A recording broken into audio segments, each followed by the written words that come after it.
जी, कानून शहादत आर्डर 1984 का जो आर्टिकल 2 है, अब इसका लास्ट पार्ट जो है वो हम करने जा रहे हैं। उसमें आर्टिकल 2 का सब आर्टिकल 4 जो है उसमें ये कहा गया कि एक फैक्ट जो है उसको प्रूव कहा जाएगा। वो तब कहा जाएगा जब कोर्ट को लगे, considering the matters before it, जो उसके सामने मसला आया है, कोर्ट को लगे, बिलीव करे कि ये जो फैक्ट है वो हुआ है। या फिर ये कि जो एक आम आदमी है, प्रिटेंड माइंड इस्तेमाल, जो एक आम आदमी का दिमाग है, वो ये कहे कि ये जो फैक्ट है वो बिल्कुल एग्जिस्ट हुआ है, ये फैक्ट है, तो ये समझा जाएगा कि ये जो फैक्ट है ये साबित हो गया है, ये प्रूव हो गया है। अब ये कि डिसप्रूव क्या है, इसमें सिमिलरली इसी तरीके से अगर कोर्ट के सामने अगर कोई मैटर कंसीडरिंग के लिए आया हुआ है तो कोर्ट ये कहती है कि ये काम नहीं हुआ होगा, या कोई एक प्रूडेंट माइंड जो मैन जो है वो भी ये कहता है कि ये जो चीज़ है वो फैक्ट एग्जिस्ट नहीं करता, तो इस फैक्ट को जो वो डिसप्रूव में कहा जाएगा। थर्ड वन ये है कि अगर कोई ऐसा फैक्ट है जिसको ना प्रूव किया जाता है ना उसको डिसप्रूव किया जाता है, तो इसको इस फैक्ट को नॉट टू प्रूव्ड कहा जाएगा। ये हमारा आर्टिकल 2 के सब आर्टिकल 6 के अंदर बताया गया है कि डिसप्रूव भी नहीं किया गया, प्रूव भी नहीं किया, तो ये नॉट टू बी प्रूव्ड होगा। ठीक है।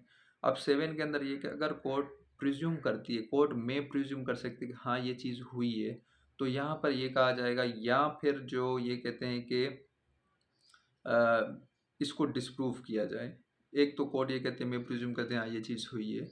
अगर कोर्ट समझती है अगर ये चीज़ नहीं हुई तो इसके ऊपर एविडेंस को कॉल किया जाए, विटनेस को बुलाया जाए और उसको ये कहा जाए कि ये जो चीज़ है वो नहीं हुई है, तो ये यहाँ पर हो सकती है, मतलब कोर्ट में प्रिज्यूम कर सकती है। अब उसके बाद जो आर्टिकल जो 2 का सब आर्टिकल 8 जो है उसमें ये बताया गया है कोर्ट शैल प्रिज्यूम, कोर्ट कहे कि हाँ ये तो चीज़ हुई है। अब आपने इसको जो है डिसप्रूव करना है, unless and until is disprove, जब तक कि इसको डिसप्रूव नहीं, कोर्ट कहेगी भाई ये चीज़ हुई है। ठीक है। ये इसमें क्लियरली मेंशन है, मैंडेटरी प्रोविजन है, शल का वर्ड यूज़ हुआ है। कोर्ट प्रिज्यूम करेगी ये फैक्ट एग्जिस्ट हुआ है, ये जब तक कि इसको अब डिसप्रूव ना किया जाए। अब जो आर्टिकल जो सब आर्टिकल 7 के था कोर्ट में प्रिज्यूम कर सकता है, लेकिन यहाँ पर जो है कोर्ट शल प्रिज्यूम करेगी कि भाई अब इसको आप डिसप्रूव करें, हमारी नज़र में तो ये चीज़ है।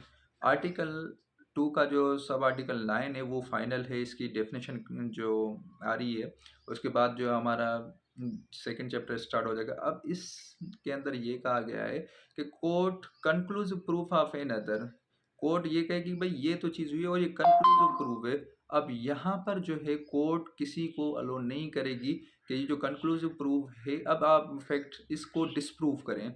अब यहाँ पर परमिशन नहीं देगी, कोर्ट कहेगी ये चीज़ है, ये चीज़ ही रहेगी, इसके ऊपर कोई एविडेंस लेने की ज़रूरत नहीं है। तो ये था हमारा definition class. Thank you so much.